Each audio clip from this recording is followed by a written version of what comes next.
ডাঙৰ লাইব্ৰেৰী, ইমান সুন্দৰ লাইব্ৰেৰী, ডিব্ৰুগড় ইউনিভাৰ্চিটি হওক, গুৱাহাটী ইউনিভাৰ্চিটি হওক, লাইব্ৰেৰীবিলাকত কিতাপৰ তাত সোমালে কিতাপৰ গোন্ধ পালে মন ভাল লাগে, কিন্তু ল'ৰা ছোৱালীবিলাকে কিন্তু তাত যাব নোখোজে। এইটো বৰ এটা দুখৰ কথা হৈছে। ফেচবুকতে সকলো পাই গৈছে, নেটত চব পাই গৈছে। সঁচা কথা, নেট যেতিয়া পঢ়িব, নেটত পঢ়িলে তাৰ যিটো আনন্দ, সেই আনন্দ থাকিব নোৱাৰে। নহ'লে এইমাত্ৰ আমাৰ তৰুণ চন্দ্ৰ শইকীয়াদেৱে 11 নম্বৰ কিতাপখন হয়তো নেলেখিলহেঁতেন।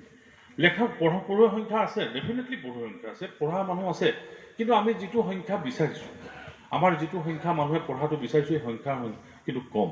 এই কথা অস্বীকাৰ কৰি লাভ নাই। বহুতে কিতাপ কিনে পিছফালে সজাই থ'বৰ কাৰণে, আৰু এটা এনেকুৱা হৈছে যে যেতিয়ালৈকে পুৰস্কাৰ নাপায় তেতিয়ালৈকে কিতাপখন বিক্ৰী নহয়। এই কথাটো মনত ৰাখিব লগা কথা আছে। আৰু কিতাপ পুৰস্কাৰ পাই যোৱাৰ লগে লগে সুধিব, আমুক লেখকৰ লেখিকাৰ কিতাপখন কিনালে, নাই কিনা বুলি ক'লে, আপুনি বহুত পিছ পৰি আছে বুলি কয়। তেওঁ যেন আগতেহে জানে এইটো পুৰস্কাৰ পাব, এনেকুৱা কথা হৈছে। হয় নাই? পুৰস্কাৰটো পাব লাগিব। চব লেখকে মৌলিক, মই নাভাবোঁ যে মৌলিকতা নাই, মৌলিকতা থাকিব লাগিব। সেইকাৰণে আমাৰ ছাত্ৰ সন্থা বা অন্যান্য সামাজিক সংগঠনবিলাকেও কিতাপ পঢ়াৰ কথা চিন্তা কৰিব লাগিব। আমি চব দিশে এতিয়া গুৰুজনাৰ জন্মোৎসৱ পালন কৰি আছোঁ। মই নাজানো, মই নাভাবোঁ ইয়াৰ ওপৰত যদি কম্পিটিশ্যন পাতে কেতিয়াবা, কোনোবাই বৰ ভাল ধৰণে কিবা ক'ব পাৰিব। মহাপুৰুষগৰাকীৰ জীৱনচৰিত ডক্টৰ সঞ্জীৱ ভৱা পণ্ডিত ডাঙৰীয়া এটা কিতাপ লিখিছে, মই মাজতে চাইছিলোঁ। আপুনি যিটো কথা কৈছে, সত্যনাথ বৰা ডাঙৰীয়া কিতাপখন বহুত মানুহে দেখাই নাই। ইয়াৰ কাৰণটো হৈছে, মই আকৌ কৈছোঁ যে মানুহ ইমান বস্তুবাদী, মেটেৰিয়েলিষ্টিক হৈ গ'ল যে তেওঁ ৰিজাল্টৰ পিছত চাকৰিৰ পিছত কেনেকৈ থাকিব তাৰ কথাতে মগ্ন হৈছে। এই চাকৰি পাবলৈ যাওঁতে যিটো জ্ঞানৰ দৰকাৰ, তাৰ কাৰণে যিখিনি দৰকাৰ সেইখিনিয়ে পঢ়ি আছে। হিষ্ট্ৰী, সাহিত্যৰ ছাত্ৰ ছাত্ৰী, তাৰ বাদে কিন্তু বেলেগসকলে পঢ়িব নোখোজে। কিন্তু ইণ্টাৰেষ্টিংলি বহুত লেখক আছে যিসকলে ছায়েন্স ষ্ট্ৰীমৰ পৰা আহি ডক্টৰ ভৱেন্দ্ৰনাথ শইকীয়াকে ধৰি বহুকেইজন মানুহে হয়তো ছায়েন্সৰ লগত জড়িত মানুহে লেখা মেলা ভাল কৰিছে। আব্দুল কালামৰ পৰা আৰম্ভ কৰি প্ৰাক্তন ৰাষ্ট্ৰপতি বহুতে এই কথাবিলাক লিখিছে। মই মাজতে আমাৰ পাৰ্লিয়ামেণ্টৰ লাইব্ৰেৰীত গৈ দেখিলোঁ, তাত প্ৰায় 18 লাখ কিতাপ আছে। কিতাপকেইখন দেখি মানে এনেকুৱা লাগিলে যেন চবেই পঢ়ি দিম, কিন্তু সম্ভৱ নহয় এইটো। মোৰ মনত পৰে আজি সেই সময়ত মই কেতিয়াবা আগত লেখা মেলা কৰিছিলোঁ, এতিয়া লেখা মেলা মোৰ বন্ধ হৈ গ'ল।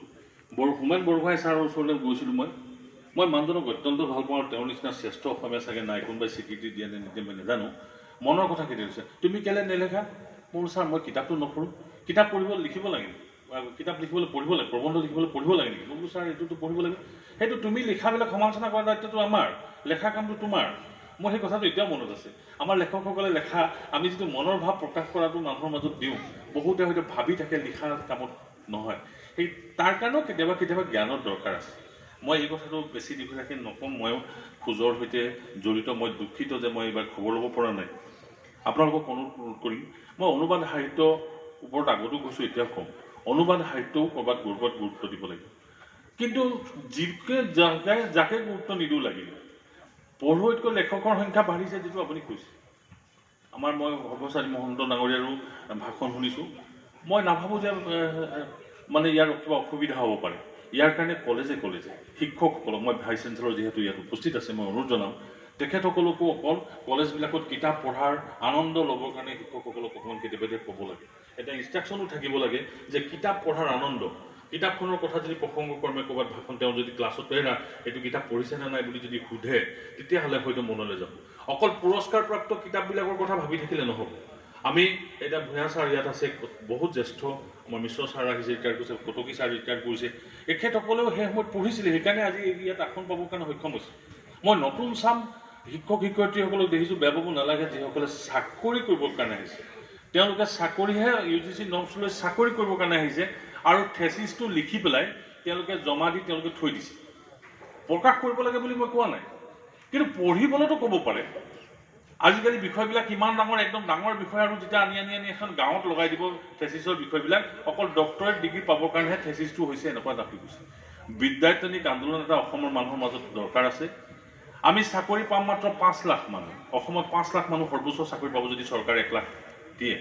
গ্ৰন্থমেলা আমি পাতিছোঁ ঠিকেই, তাৰ বিক্ৰীটো হিচাপ কৰিছোঁ ঠিকেই। গ্ৰন্থমেলা কিতাপৰ, মই সেইকাৰণে আগতো এইখন সভাৰ পৰাই কৈছোঁ, বিয়াবিলাকত কেতিয়াবা কিতাপ এখনো দিবলৈ চেষ্টা কৰিব লাগে। যদি কিতাপখন দিয়ে, কিতাপখন অন্ততঃ পেলাইও নিদিব, থৈ দিব। বাকীবিলাক বস্তু আমি দিব খোজোঁ। আগতে আমি ছাত্ৰ অৱস্থাত পুৰণা পঞ্জিকা বিচাৰি ফুৰোঁ, কেতিয়াবা এইটো বান্ধি দিওঁ, বহুতৰ অভ্যাস আছিল এইটো।